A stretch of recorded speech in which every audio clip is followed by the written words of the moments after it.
Durante o verão de 2003, eventos do Nordeste dos Estados Unidos envolvendo uma estranha criatura humanoide apareceram na mídia local antes de um grande apagão. Pouca ou nenhuma informação foi deixada intacta, e a maioria das informações na internet sobre a criatura foi destruída misteriosamente. Aconteceu primeiramente na parte rural do estado de Nova York. Supostas testemunhas contaram suas histórias sobre seus encontros com a criatura de origem desconhecida. Alguns estavam terrivelmente amedrontados, enquanto outros tinham uma curiosidade que somente era encontrada em crianças. Seus depoimentos não estão mais disponíveis, porém, muitas pessoas envolvidas ainda procuram respostas sobre o Rake e sobre os acontecimentos daquele ano. No início de 2006, ao final da investigação, encontraram quase 2 dúzias de documentos que datavam desde o século XII até hoje em dia, em 4 continentes. Em quase todos os casos, as histórias eram praticamente idênticas. Eu estive em contato com um membro do grupo de investigação e fui capaz de obter algumas partes de seu livro que será lançado em breve. Nota de suicídio, 1964. Enquanto me preparo para tirar minha própria vida, eu sinto que é necessário escrever para amenizar a dor e a culpa que sinto. Não é culpa de ninguém além dele. Assim que eu acordei, eu senti sua presença. E assim que eu acordei, eu vi a sua forma. Uma vez que acordei novamente, eu escutei a sua voz e olhei em seus olhos. Eu não posso dormir sem medo da próxima experiência que terei quando acordar. Eu nunca mais posso acordar. Adeus. Foi encontrada uma caixa de madeira onde havia 2 envelopes vazios, endereçados a William e Rose, e uma carta pessoal sem envelope. Querida Lynne, eu tenho rezado por você. Ele falou seu nome. Trecho de um jornal, traduzido do espanhol, 1880. Eu experimentei o maior terror. Eu experimentei o maior terror. Eu vejo seus olhos quando fecho os meus. Eles são vazios, negros. Eles me viram. A sua mão molhada. Eu não vou dormir. A sua voz, ela é como se fosse...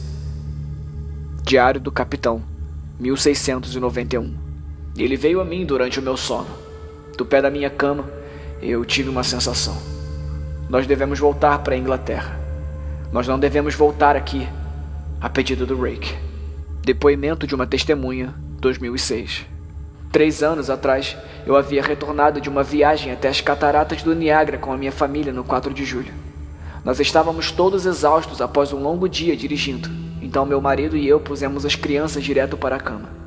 Por volta das 4 da manhã, eu acordei achando que meu marido acordara para usar o banheiro. Nesse momento, eu me levantei e o acordei no processo. Me desculpei e disse a ele que eu pensava que ele havia saído da cama.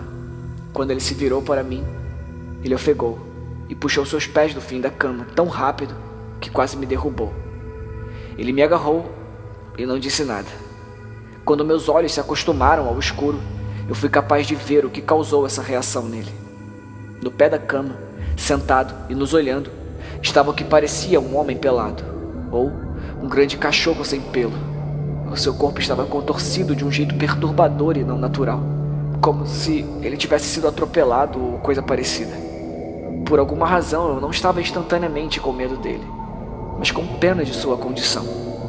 A essa altura, eu estava achando que nós deveríamos ajudá-lo. Meu marido estava em posição fetal, ocasionalmente olhando para mim e depois para a criatura. Em um movimento agitado, a criatura cambaleou em volta da cama, chegando a ficar a uma distância de 30 centímetros do meu marido. A criatura estava completamente silenciosa por uns 30 segundos, olhando para o meu marido. Ou talvez uns 5 segundos, mas pareceram 30. A criatura ficou de 4 e correu em direção ao corredor, indo em direção ao quarto das crianças.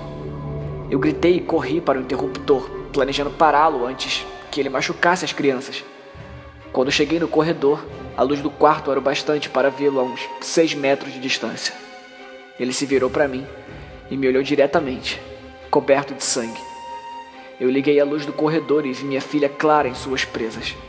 A criatura descia as escadas enquanto eu e meu marido corríamos desesperadamente para salvar nossa filha. Vendo que não escaparia carregando o peso de nossa filha, ele a deixou e fugiu.